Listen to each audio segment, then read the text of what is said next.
mostly take stuff from strangers. Oh, well, I'm Pennywise the Dancing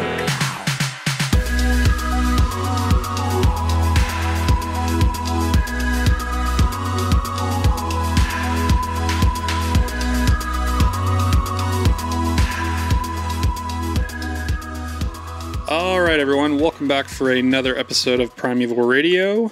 I'm here with Matt and Cody. Say hi, guys. Yo. Hey, what's up, everyone? It's good to be back. We are Primeval Radio, and we are just a Magic the Gathering podcast focusing on recent news and standard meta, modern meta, anything for the typical spike trying to grind out PPTQs. And we're going to go ahead and jump into it this week. What we got, Matt? We are the amateur CNN of Magic the Gathering community. Yes, absolutely. All right, well, so first week of Standard is come and gone. The release is over. You know, Standard meta's kind of taken shape so far. But before we get into that, what has everybody been up to this past 2 weeks since the pre-release? So I got to do half of a pre-release because I had to work early the next morning, and Matt, you were there with me. We rode together, so you experienced that. I opened up a decent pool that was pretty much, it had a Vraska, so I ended up playing Blue-Green Merfolk splashing for Vraska, and it was fun. But, yeah. How'd you end up doing before you had to drop out? I think I had one win and then one or two losses. It wasn't, basically like in my third game, the guy I was playing was taking forever, so I was just like, all right, I just need to go. Yeah. You can just have it. Cody, did you get to do any pre-releases? Actually, I did. I got to do one pre-release, and I drafted Pirates. Pirates. Yes. I 4-0'd with it. I won the tournament. Very nice. Yeah, it helped that I pulled the mythic. What is it? Beckett Brass. Oh, Admiral Beckett Brass. Yeah. Oh, nice. Yeah. So I had that in my lineup, and it was just full of. It was 3 colors, so I was a little iffy on it at the beginning, but it worked out just fine. Oh, yeah. No, he's definitely worth splashing your third color for. Yeah. My pre-release highlights and my limited highlights with this set have come in the form of Two-Headed Giant with Gregory McCormick. We've done 2 Two-Headed Giant events for a combined 7-1 record. You know, this set's hella fun to do Two-Headed Giant with, but, I mean, you just have one person on dinos and the other person on just mono removal, and you seem to get there. It's not even close. Yeah. But other than that, I've got to draft a few times. I've been drafting on Magic Online. My very first deck, I tried aggro, red-white dinos, and it had 4 territorial hammer skulls, which is the 3-drop white creature that taps down creatures. So I'm like, all right, this is going to be a pretty good deck. And I ended up going 1 and 2, and I'm like, okay. And it just felt like once my opponent had their board set up, it was over because their creatures were bigger than mine, and you know, it was hard to deal with. So my next 2 drafts, I drafted dinos, just red-green dinos with charging Monstrosaur. That card's insane. The uncommon reality smash. Yeah, Uncommon reality smash. And so my next 2 drafts, I went a total 5-1. So yeah, been doing much better with. I just cram as many like awesome 5-drop dinosaurs into the deck as possible, and just curve out, and it works pretty well. Yeah. No, I haven't done but 2 drafts, and both times I've gone black-white tokens, and I think I've gone 2-1 both times. But yeah, tokens is a good little mid-range mechanic, and there's lots of really good removal in it. But you definitely do have a problem with the bigger creatures of dinosaurs sometimes. So yeah, for sure. But how about you, Cody? Did you get to draft at all, or just no? I unfortunately have not been able to draft yet. Okay, I've only done the 1 pre-release. That's it. The sealed. Yeah, I think the sealed is fun. I think I still stand by my words. Like, unless you can get a dinosaur deck in sealed, you're already starting with one of your legs cut off, it feels like. I kind of feel like that, too. With draft, like, I feel like Merfolk is a pretty good archetype, and there's also several other viable archetypes. But when it comes to sealed, like, just because it's slower, just having big fatties, like, you know, charging Monstrosaur, Spinetail, Sailback, whatever that guy's name, the Flash Dino is, my god. There's so many rare quality uncommons in this set, it's not even funny. Yes. I feel like at common, the power level as a whole is kind of low throughout the set. other than dinos. Like dinos. Dinos was pushed too hard. Yeah, it feels like to me. Yeah, but all right. So we just had the Open in Dallas this past weekend, and we all played, and some of us got vanquished. Some of us made it to day 2 to see the light. Cody was the lone player on our team that made it to day 2. Congratulations on Congrats, that. Cody. Good job. Well, thank you. So, appreciate it. You want to go ahead and tell us a little bit about what you ran? Sure. This was my first large Magic event that I've been in, and I was fortunate enough to day 2 on it. I ran the red-green energy deck. Yeah. Deck is sweet. So is it red-green pummeler, or you're running more of like Drew Euphrates version? No, I tried the pummeler version a few weeks ago and didn't like it. This is I don't even know whose list it is, to be honest. So it's more mid-rangey instead of just all-in combo. Yeah, Drew it's more. Is he the one who originally started it, or was it was originally Drew Euphrates' list? Okay. Yeah. Okay. Yeah, it's the one that you try to curve out from Long Tusk Cub to Hydra to Glorybringer, and you have oh my goodness, the Green God in there, Ronos. Yeah. Oh yeah. Matt and I have played this on some PPTQs. I think you top 2'd with it one time. Yeah, I lost in the finals in Arkansas with it. Yeah, you just barely missed out, winning one.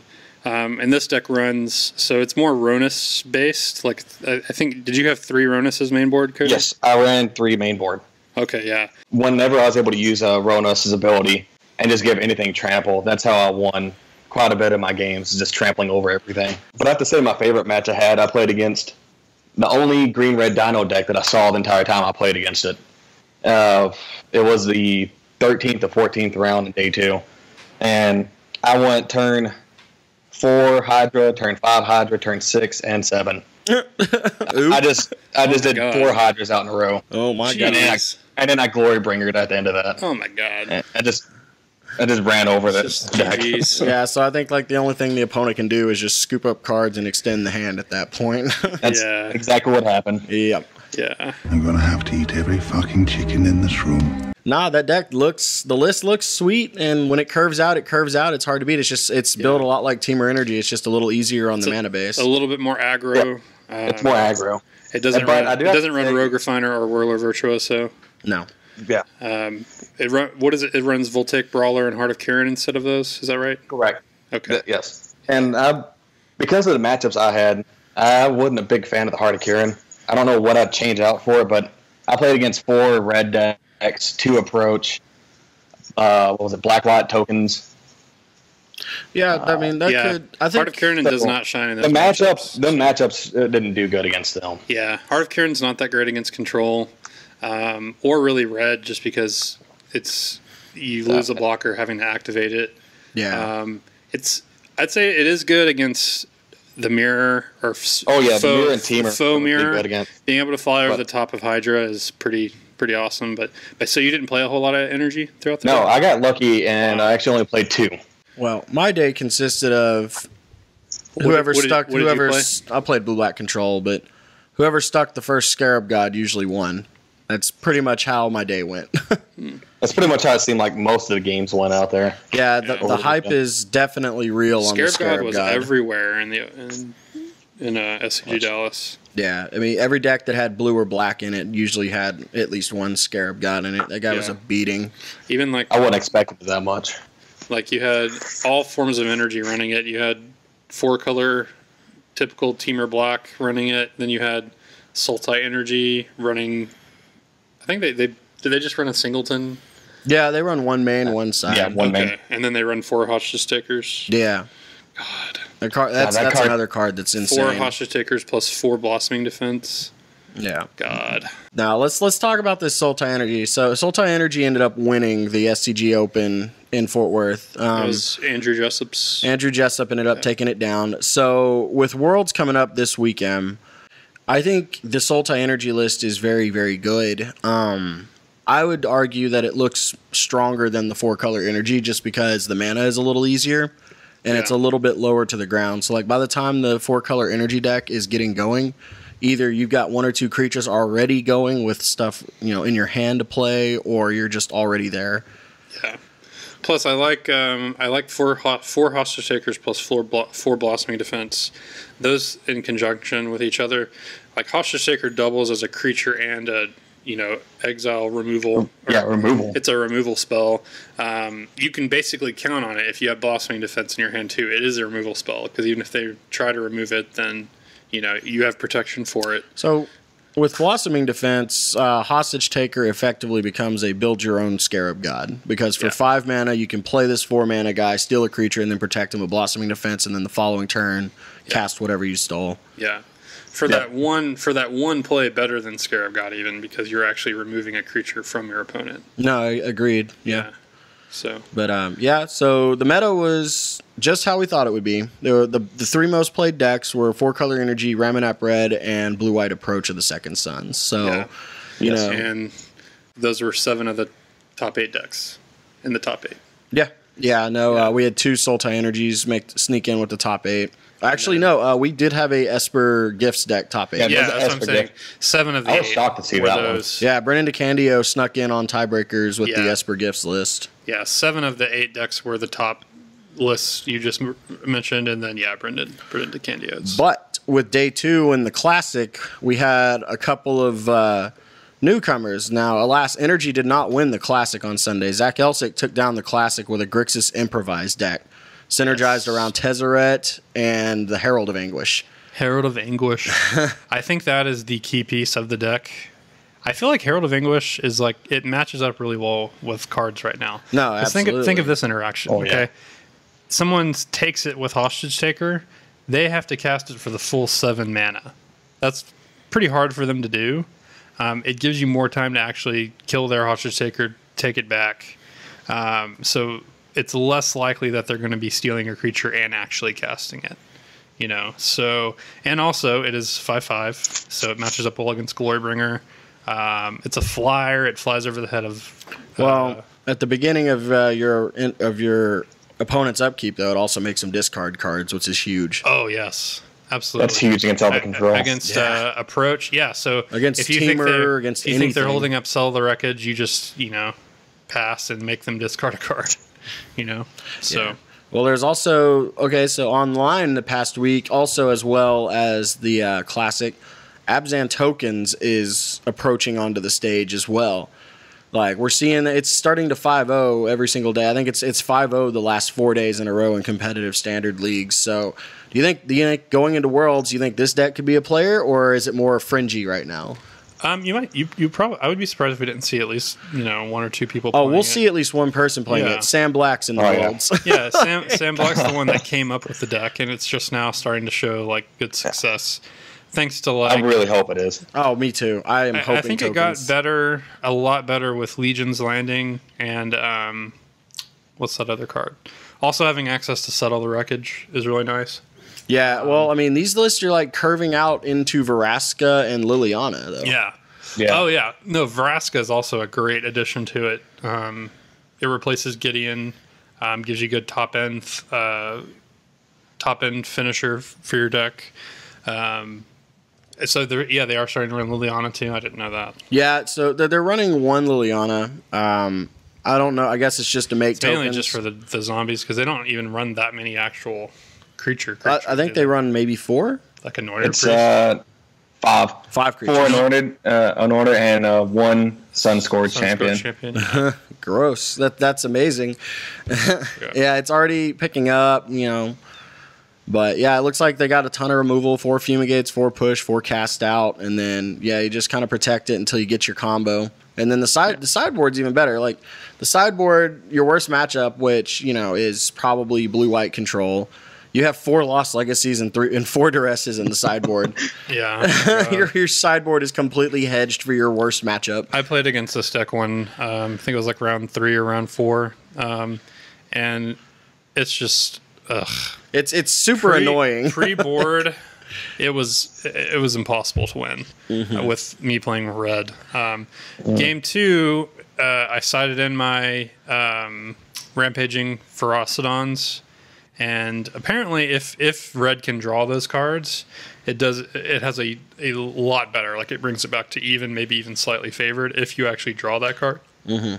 but I didn't see it at all. Yeah, I mean, the sideboard on this deck is just literally hedged towards blue, white, and red. You have 3 authorities, 4 duress, 4 lost legacies, and 4 angel of sanctions. They're just kind of saying we don't care about the teamer matchup. Like we'll bring in our angels and fly over. It's you. turning angels now too. Yeah, see, I haven't even seen them. Yeah, are those in the sideboard? Yeah, that's the sideboard. Okay. So I had I played against one of these on the weekend. How did that go? And I had two old him in about 15 minutes, luckily. Well, did you just fly over him with Glorybringers? Well, the first game he had a mull down to 5, I believe, if I remember correctly. He mulled down to 5, and the second game he just got land screwed. He was stuck on 4 lands in most of the game. Mm-hmm. Yeah, but he did play on game 1. He played 3 angels of sanctions on me. He hadn't mained in his, but he wasn't playing Abzan. Yeah, the version I played was actually Esper. It was splashing for the Scarab God. Yeah, I've seen those versions too. I don't know if the green is worth splashing for Vraska. I mean, I guess obviously it is. I mean, people are doing it and they're just killing everyone with it, but yeah. I don't know. Vraska seems, if you can get to 6 mana, Vraska seems like the game ender. If you can alter, then it's over. Well, definitely. Oh, go ahead. Oh, my bad. The only question I have about this deck is, so Sam Black, when rotation happened, he said the biggest question mark for the deck going into the next standard format is the loss of clues, which really helped to generate card advantage. So what are they using now to generate card advantage to kind of replace clues? That really helps them lose or win a long game. I guess you're planeswalkers, but well, so I think like what they're doing instead of just generating card advantage is they just maxed out on removal spells. And if you can get a hidden stockpile in play, you can start scrying or you could cycle and things like that. But I mean, like the maxed out, like people have to overcommit against this deck. Like red has to overcommit to try to get there.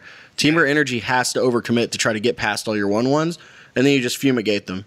That's true. And then they have no resources, so you have like all the time in the world. I guess with like in addition to your planeswalkers that can make double tokens with a procession, you can also make 1/1s. 1/1 lifelink 1/1s with if you have a flipped Legion's Landing. Yeah, I mean, there's this deck has chops. It's possible. Yeah, no, I think it's got a good matchup against red, especially, and it's got pretty good game against Teamer. I'd say it's pretty close to 50-50 on that. So yeah, I mean, yeah. I know it's got to be a nightmare for red to play against, especially with all the life linking tokens. It's. If I see someone go, if I'm playing red, the thing I probably don't want to see the most is turn 1 Legion's Landing. Yeah, you're like, I'm just like balls. Sorry, I don't know if we're allowed to cuss on this podcast. It's our podcast. We could do what we want. Okay. Is that legal? My bad. But okay, so here's one more thing. So at the Open, Dinosaurs was very, very hyped. There was a couple of decks that made it to day 2, but overall, most of them, from what I saw, floundered in day 1. They didn't quite make it. Was there 2 Dino decks or 1? I think there was 2, maybe 3. Okay, there's one that top 64. That's right. Yeah. Okay. So the thing I took away from Dinos, just watching some matches, like the worst matchup they've got is 4-color Energy, because the 2 decks kind of play out the same, in my opinion. It's just the energy creatures get bigger. They get bigger. Yeah, and the Dinos don't have Scarab Gods. So they have no evasion, really, other than Trample, and Trample's kind of useless when the other creatures are bigger. Yeah, well, so like they got like Carnage Tyrants and things like that, but against the Carnage Tyrant doesn't do anything against a buffed up Cub or Hydra. You only need 9 energy to make a 7/6 Bristling Hydra. Yeah. So, well, the Scarab God stealing dinosaurs feels really bad too. Yeah. Like it's just like Scarab God single-handedly makes playing good creatures a liability sometimes, but you got to do it. Yeah, which is another reason Bristling Hydra is still good, because you can't take it with Hostage Taker. No. You can't. Well, you can still. It can still be reanimated, but you can copy it. It's another reason I think Energy is just better than Dinos right now. So okay, let's talk about a poll question. So, what are the top 3 best positioned creature cards in Standard right now, in y'all's opinion? We'll start with Cody on this one, unless you want a couple of minutes to think. Well, I got the top 2. I'm just trying to think of a third. Like I see the Scarab God, Hostage Taker, and I don't know. I keep going back and forth on. I think we're all going to have the same one. top two. Yeah, probably pretty close. Well, let's try to make it harder. Let's exclude. Okay, yeah, the easy ones. How about that? excluding Scarab God and Hostage Taker. What are the top three? I'll say mine. Yeah. Okay. I'm already ready. So number one, I'm still going to list Bristling Hydra. It's just a very good creature. The thing is, like, you stick a Bristling Hydra against red, it is very hard for them to overcome that unless it's post sideboard and they draw Glorybringer.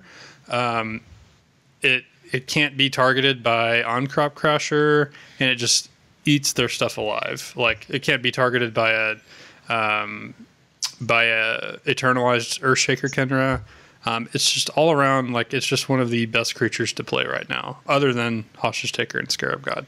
It's just so efficient. Like, it's, I don't know. That's one of the main reasons I think Energy is the deck to beat right now. So Yeah. that's my number one, other than those two. Well, I'm going to go ahead and say outside of the other two, other than Hydra, I'm going to say Gonti. Gonti's really well positioned right now because he's a 2/3 death touch, so he trades with the Hydra as aforementioned. But at the Open, I slammed him against 4-color Energy, and I took like Scarab Gods, I took Glorybringers, I took Chandras, and he just like against these decks, these 4-color good card decks, like he becomes insanely good because you play him. You're like, oh, I'm going to take their best spell, have a 2/3 death touch that they have to answer, and if they don't, then I'm going to just block their biggest guy and kill it. Yeah, Death Touch, I agree. It's very important right now. Being able to just kind of stonewall their Hydra, no matter how big it gets. Yeah, I think Gonti is very, very well positioned. Even if he dies, you still get the spell. It generates card advantage, yeah. Yeah. It's kind of that same idea as Rogue Refiner. You know, Rogue Refiner, it immediately replaces itself and gives you 2 energy. Gonti immediately replaces itself most of the time and provides you with a 2/3 amazing blocker. Yeah. Well, and also with a Panharmonicon out, Gonti becomes a dig through time. You and your Panharmonicon. I'm going to make it work one day, mark my words. You almost did in GP Denver last year, but yeah, you backed off of it last second. We're not going to talk about that. All right, Cody, what's your creature? Okay, so mine's just, I'm just biased on it, but Hydra is my favorite creature right now in Standard. Yeah. And it just did too much work for me over the weekend, and it's been played for, even in the last Standard season, it was being played. Well, he's going to be good. He's going to be one of the big hitters for the next year. Yeah. Oh yeah. And if Red stays around, I really like Glorybringer. It's one of my tops. I think Red is still good. I think Red took a hit with the printing of Vraska's Contempt. Because that card is backbreaking versus Hazaret. It is for sure. It is. It is very backbreaking. Yeah, like, I mean, whenever I played against Red, I played Essence Extraction to kill their little guys, but when they slammed Hazaret and I just go Hazaret's Contempt, I'm going to gain 2 life and then flash it back with Gearhulk. That was amazing. Yeah. Every single time.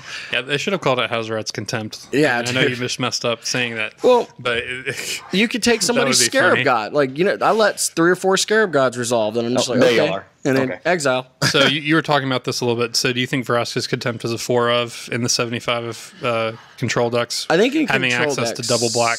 I think in like the blue it's obviously black, not splashable, but no, the blue black control decks I think need 4 in the 75. Like if I decide to go control, I will be running 4 in the 75. If you're hard control, I see that as a 4 of easy. Absolutely. Yeah. Maybe 2 main, 2 side. I would go 3 main. I would take out Walk the Planks and put this card. Yeah, over Walk the Plank kind of sucks. Yeah, it was very underwhelming. It's good as a 1 of. It's not a bad top deck late in the game, but it's not something you want in your opening hand. Yeah, like I don't know. I'm hoping Worlds kind of shows us some new decks. I really don't think it will. I don't think we'll actually see any new breakout decks until the Pro Tour. But I'm hoping something. I'm hoping Sam Black runs Abzan tokens and stays the course and then just shocks the world. Yeah. That would be just straight great. That would be pretty cool. Yeah. Me too. I just need to buy my stuff first. Okay, so Cody's number 1 is Hydra. His number 2 is Glorybringer. What's your number 3? My number 3 right now, I personally haven't got the test play with it yet, but I know it did a lot of work against me, and that's Glint Sleeve Siphoner. Okay. It was a 2-drop, so it wasn't too bad against me, but the whole menace, and it was just constant. In the energy decks, it was always drawing him a card. Yeah. I mean, that card is lit too. Yeah. So my number 2, I'm going to list Hazaret the Fervent. Still a very relevant card. Is still going to... Red is just one of those decks that's going to stick around. It's always going to be like one of those tier 1 decks. Because the thing is, when red curves out, it is almost unbeatable. But as I realize, you do not always curve out. And they stick, 2 Virtuosos in a row and then a Hydra. And you lose. But other than that, like, when you draw Hazaret with that deck, it can be very hard to beat. Like, it is beatable, for sure. Vraska's Contempt, we just mentioned that.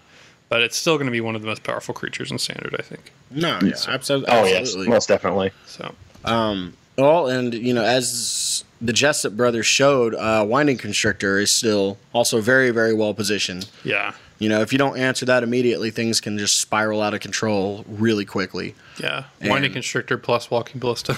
Well, Winding Constrictor comes down early enough to, like, just block the red early aggression. Yeah, that 3 toughness. Yeah, I mean, the 3 toughness is key in so many matchups. Also, very relevant. Gifted Aetherborn is also very well positioned. It's a 2-drop, 2/3 Death Touch lifelink. Yeah. So that card is also very, very well positioned against a bunch of decks. Yeah.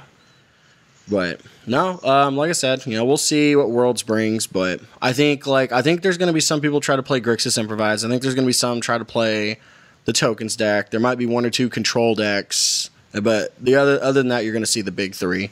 Yeah. A lot of it for sure. So I'm hoping for some type of variant of Second Approach. That's what I'm also looking for out of this. Yeah, I mean, because with all the go ahead. Well, here's what I'm thinking, because all the black that's coming in, you have all these duress and the other hate cards that the black just brings in against this deck.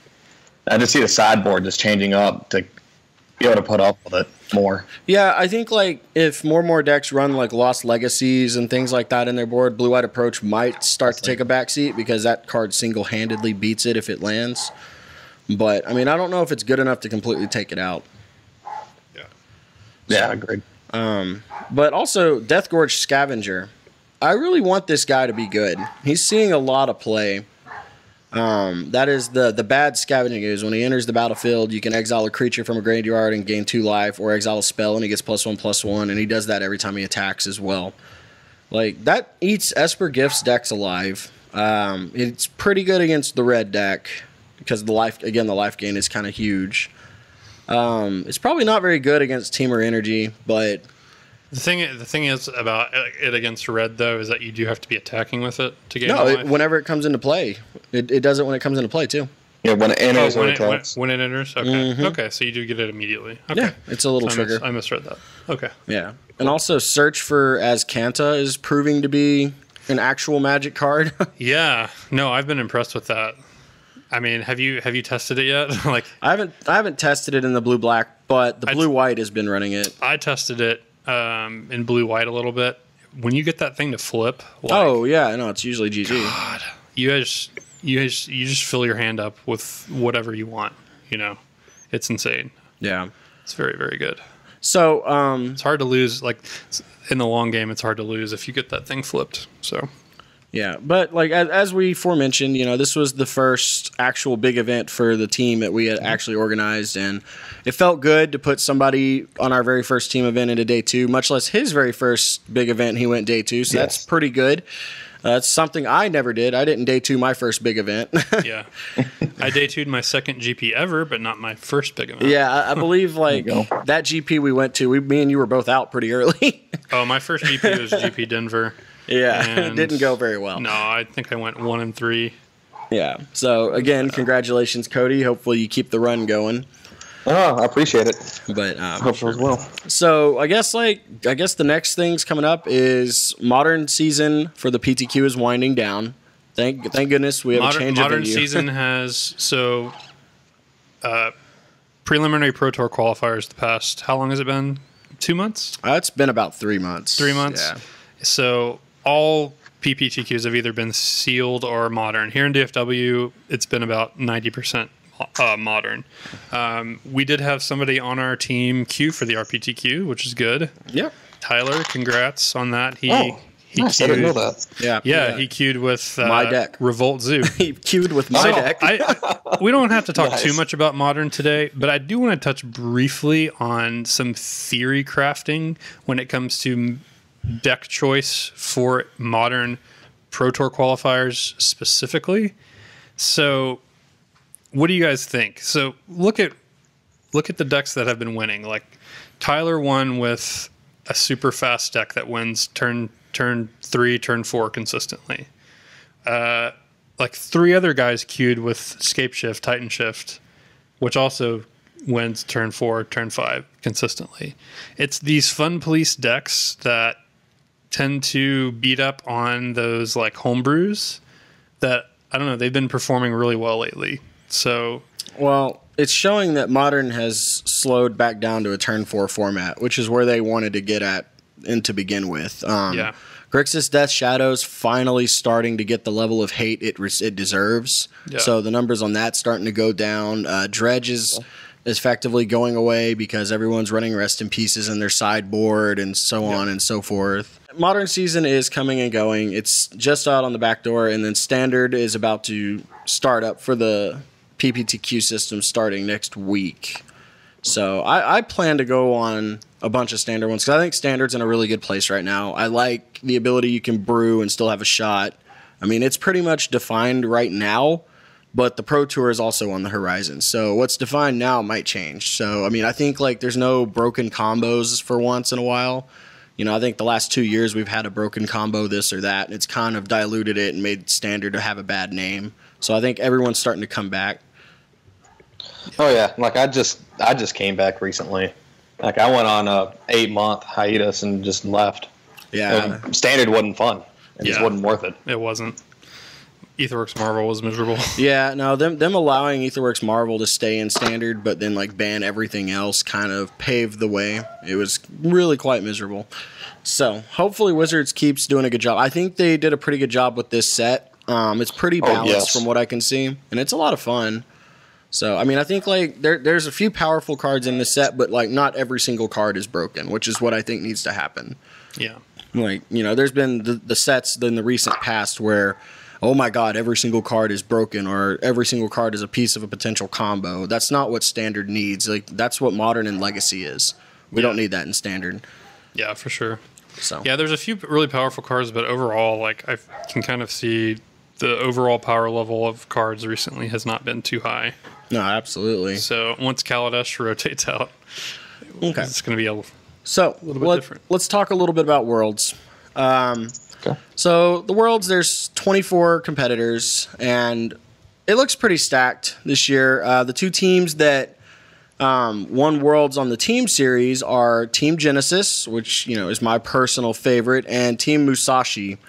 Team Genesis contains Brad Nelson, Lucas Blohan, Seth Manfield, Martin Dang, Martin Mueller, and Thomas Hendricks.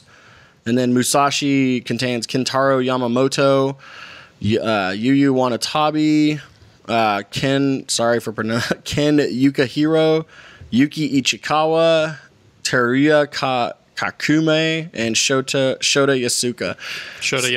Yasuoka. Some hard names here. So those two are the teams that are going to be squaring off in the team series. I personally hope Genesis takes it down because there's a lot of my personal favorite players on that team.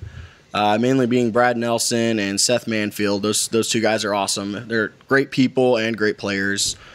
So for the single event, who's y'all's personal favorite for the singles?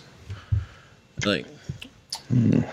So let's go over like just the format of the structure of the tournament, just so the listeners know exactly how. So it starts tomorrow. Yeah, it'll be.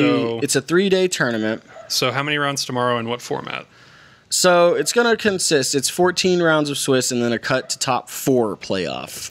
Friday, it's 3-round booster draft followed by 4 rounds of standard. And then Saturday, it's 3-round booster draft followed by 4 rounds of standd. Okay. So there's no modern in it. Okay. And then no modern at all. Okay. No, and then Sunday is the team series is team sealed. So that'll be interesting. So there's 4 teams that are playing on Sunday? There's 2 teams. 2 teams total? Mm-hmm. 2 teams total. So they play 1 round on? So, the way it works is each team is 6 people. They'll split it up into groups of 3, and you'll play against each other in a Swiss style, I would assume. Oh, okay. So, cool. Yeah, you'll play both halves of the other team and so on and so forth. Okay. But yeah. And there's an individual winner as well as a team winner? Yes. Okay.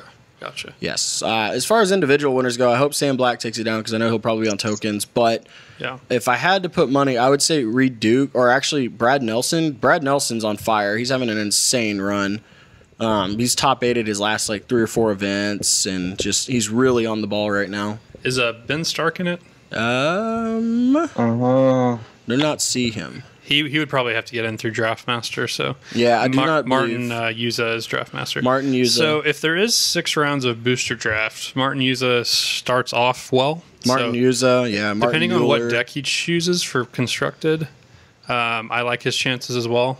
Other than that, like anybody from Puzzle Quest is always going to have a good chance. Like Reed Duke is insane. Reed Duke is also a very, very good drafter. He is a very good. Yeah. There's lots of good draft. That's the thing. Yeah, there's there's a couple that are kind of a little bit above the rest, but I mean they're not that much above the rest. Yeah, I would agree. But I do think Martin Yuza is probably one of the better ones. But when you're playing with, let's see, 24 total people, you said? Yeah, it's 24 competitors. Okay, so 23 of the other best players in the world. It's really hard to get an edge. Yeah, no, this is the Super Bowl of the Magic the Gathering. This is the crown jewel. Yeah.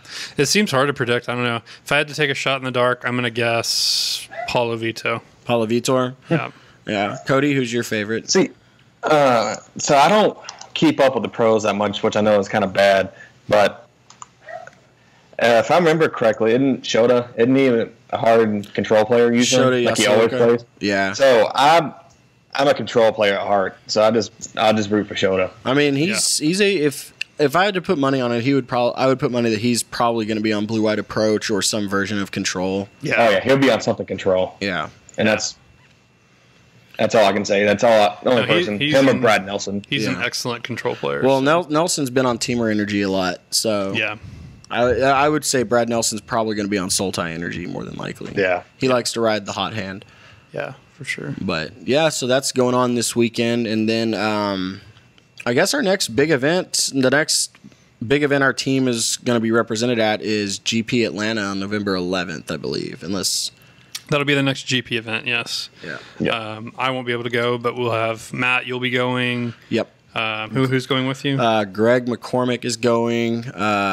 Clayton might be going. Okay. And then Tyler also might be joining us. So we might have a pretty good showing there as well. Okay.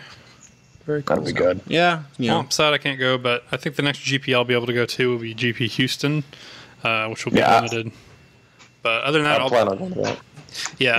I'll be going to a lot of standard PPTQs. I think we've got a sealed PPTQ up here coming up pretty soon. I think like almost all the PPTQs other than one in October are standard, and then it's the opposite of that in November. Like all the PPTQs are sealed except for like one or two. Well, next year also there is the PPTQ system where the RPTQ is team. Oh my gosh. Team constructed. And so the way that works is only one person from the team actually has to queue into the RPTQ. That's nice. So it triples your chances of getting in. If you have a buddy who makes it, you just got to beg and grovel and bribe them to let you on his team. Yeah. Man. So yeah, there's a whole lot of stuff coming up next year that's going to be kind of interesting to say the least. But I don't have anything else to cover today. So I mean, do y'all have anything else? No, I'm just looking forward to getting back into Standard. Modern was fun, and I know everyone loves Modern, but Standard's just been really fun lately. Yeah, I mean, I agree. I'm enjoying Standard. Yeah. Yeah, I like the variety that's going on. Absolutely. That's diverse. I'll say that, and then we're all going to be saying, like, fuck hostage taker.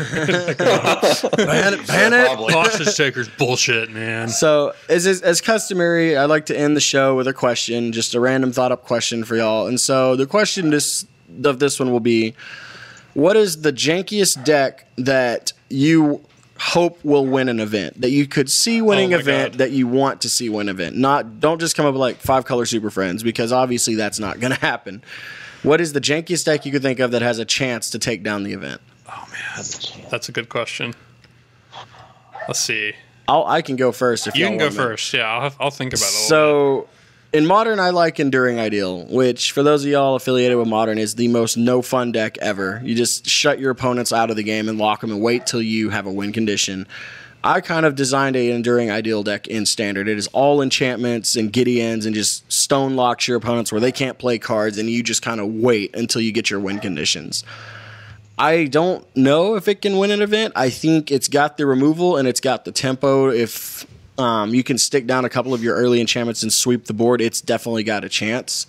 But with red everywhere, red might be too fast for it. I don't know. I think the format might have to slow down for it to shine. But I think if it does slow down, that deck has a chance. Yeah. All right, so I've got one for both Modern and Standard. Standard, so as you guys know, I talked about this card all the time back in 8th Revolt. I love Herald of Anguish, so I got really excited when Zach Elsick's list won the whole thing, and then Matt was telling me about it, and I was just super skeptical because I'm thinking, like, it's too good to be true. It can't be that good. But if it actually ended up being really good, I would be super happy because I love that card. I would love to see it, like, take down a GP or something. Like, Herald of Anguish is just such a sweet card. I would love to see it take down Worlds. Oh, my God. I would, yeah. Improvise is just such a fun mechanic, too. Like, I love the artifact flavor. It's kind of like Convoke, but with artifacts. It's just a lot of fun. And for Modern, so I would love to see the resurgence of Infect. Oh, God. That's what I'm an Infect. Yeah, Oh, God. I know. We said janky, not shitty. It's, dude. It's Okay. jank. So it is jank right now. All you have to do is join this Facebook group I've been in, like the Infect Facebook group. I had to I leave. will never join that group. I had to leave it the other day, dude. It's just getting Pushing the bottom to sad. it. Dude, it's just getting sad. People are just like brewing up the jankiest shit, and I'm just like, I just don't even have time for this anymore, guys. Infect's dead. Just let it go. But I would love to see it come back. Like, it is the deck I got my first and only so far day 2 in a GP with. I went 7-2 day 1 with Infect and GP Vancouver this past year. And it just kind of, it kind of made Infect kind of have a special place in my heart. So I'd love to see it come back and just spike like a GP or something. That would be awesome. Anyway, that's mine. All right, Cody, you're up. Okay, so I don't really have like a standard deck itself, but I have one card I would like to see just be the reason why I went to high event. And that's the overwhelming, Overwhelming Splendor. Oh, God. I mean, that's jank. I'm a jank player, but... So you took what Matt said very literally. I like it. So, like, if someone was able to make that work, I'd back them up 100% on that. Just like green, white, ramp into So, that. Yeah, green, white. green, white, ramp. red, and then you run... what's that? Deal 1 to each creature. Oh, God. From Amonkhet. Oh, God. Well, no, there's also the white enchantment that says whenever a creature deals damage to you, you prevent 1 of that damage. So that Protection of the Heck, huh? Yeah, you just turn them into 1/1s and have protection from all God. creatures. Yeah. Like, jeez. Oh, that with Protection of the Heck? Yeah. Oh, my God. It's Yeah, like- that's even better than Yeah, that's that. Yeah, we Blazing can get there. Volley. God. Oh, yeah. Time to brew. Oh my That'd be the God, jam. that'd be the most amazing thing Well, ever. Cody, what are you waiting for? Break the format, man. Yeah. But all right, well, like I said, looks like another episode in the bag. We're trying to get back down to where we can do this every week. Obviously, life happens. It's kind of new jobs. Yeah. Work kicking up. Everyone Congrats living on your so new far job away. you just started, by the way, Matt. Appreciate it. But like I said, we're trying to get back down to doing it once a week, and I'm going to start doing my recordings back once a week. I don't know how often I'll be able to stream, sadly, but I'm going to try to get back to where I can start doing it on weekends, at least at a consistent basis. Yeah. And we'll try to have other people from our team on, like Greg's been on before, Tyler's been on before. We try to have a variety of people on. We like to have kind of a round table going, just like a lot of different opinions contributing to it and whatnot. So Best way to grow. Absolutely. for sure. Well, and like I said, as always, this is going to go on the channel under Korith, and you can email either me or Brad on Twitter if you have some deck ideas that you want to see. We'll record it and put it on the channel as well. And of course, my streamer name is Dinkman78, so that's the official stream of this podcast. So, like I said, we're just trying to get it up and going again. And, you know, you guys are awesome for listening, and y'all are the teamwork that makes the dream work. So don't ever change. The teamwork that makes the dream work. Yeah, we're going to eventually get there. So, but other than that. Are you going to make shirts? Is that going to be on our Team Infinite combo shirts? Yeah. Can it say that on the back? Yeah, no, it will. I will actually. That'd be awesome. Yeah, I'm actually developing team shirts for us as we speak. Cool. So for those who actually, you know, show that they're willing to participate at big events and not just kind of piggyback off the success of others. Yeah, it'll be fun. I'll say this. I've been playing Magic competitively for about a year now. I first got exposed to Magic back in Innistrad, Return to Rav, but I first started playing competitively about a year ago. And just traveling to all these events with friends and stuff has been definitely one of the best parts of Magic. That's one of the big draws to the game, I think.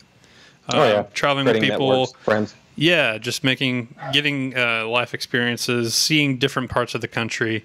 It's one of the main draws to Magic. It's why I try to get more. I try to get more of our friends to play that don't play to actually try it.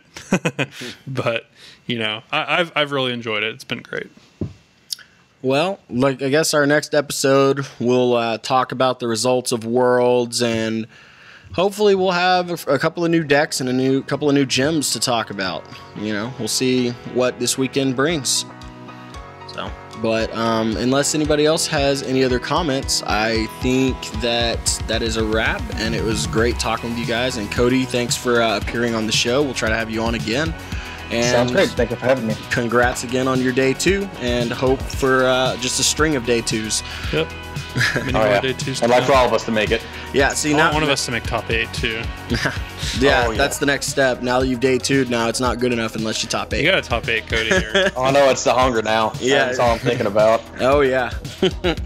But all right, well I guess that's it. We'll sign off, and I guess we will talk to you guys next week.